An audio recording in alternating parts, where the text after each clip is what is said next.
कई सालों से अमन रहता था। जानवर आजादाना घूमते फिरते थे, परिंदे खुशी से गाते थे और हर मखलूक ताकतवर बादशाह यानी शेर का एहतराम करती थी। लेकिन एक सुबह कुछ अजीब हुआ। जंगल की झील तमाम जिंदगी का दिल जहरीली हो गई। जिसने उसमें से पिया वो बीमार हो गया। कुछ जानवर कमजोर हो गए तो दूसरे बमुश्किल हरकत कर सकते थे। फिजा खौफ और उलझन से भर गई। बादशाह शेर इस कदर जोर से दहाड़ा कि पहाड़ भी कांप उठे। हमारे झील में जहर किसने दिया है? वो बोला।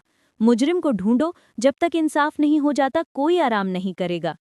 तमाम जानवर खामोश रहे। फिर एक होशियार और पुरसुकून आवाज ने खामोशी को तोड़ा। ये सबक था, अक्लमंद छोटी लोमड़ी।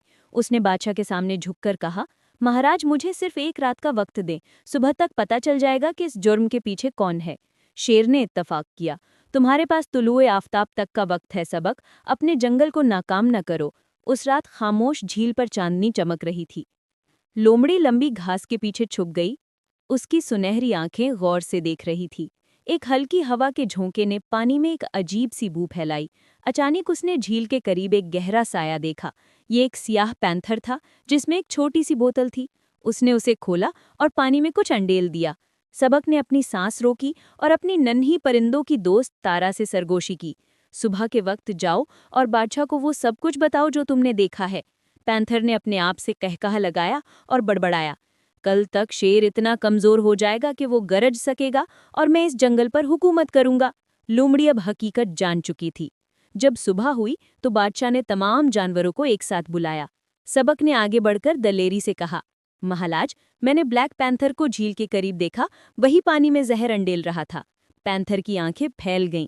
वो गुस्से से चिल्लाया, झूठ है, वो मुझे फंसाने की कोशिश कर रही है। मैंने उसे कल रात एक बोतल के साथ देखा, वो वही है जिसने झील में जहर मिलाया। हुजूम ने हाँप लिया। शेर ने झुकाया।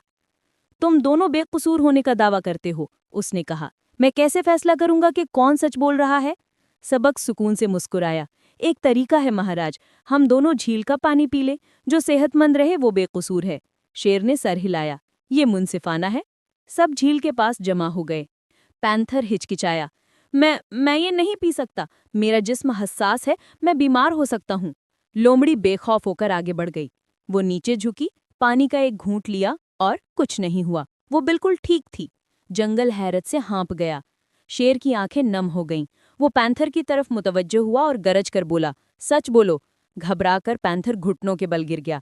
मैं एतराफ करता हूँ, ये मैं ही था। मैं जानवरों को बीमार करना चाहता था ताकि मैं तख्त संभाल सकूं। ब्राह करके मुझे माफ कर दें।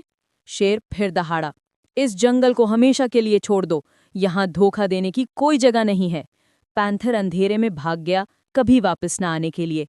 तब सबक ने मुस्कुराकर कहा, महाराज फिक्र न करें, कल रात मैंने चुपके से झील में एक तरियाक डाला, जहर को दूर करने की दवा। इसलिए मैं महफूज हूँ और पानी फिर से पाक हो गया है। तारा छोटा परिंदा खुशी से चहचहाया, हमारी बहादुर लोमड़ी ने जंगल को बचा लिया। शेर ने फख्र से मुस्कुराया, ताकत एक लम्हे के लिए हुकूमत कर सकती है, लेकिन हिकमत और ईमानदारी हमेशा के लिए हुकूमत करती है। आज से सबक मेरा शाही मुशीर होगा। तमाम जानवरों ने खुशी का इजहार किया। सुबह की धूप में झील फिर से चमक उठी और जंगल में अमन लौट आया, पहले से ज्यादा मजबूत। इखलाक। ताकत थोड़ी देर के लिए इज्जत लाती है, लेकिन हिकमत और सच्चाई आपको हमेशा के लिए बादशाह बनाती है।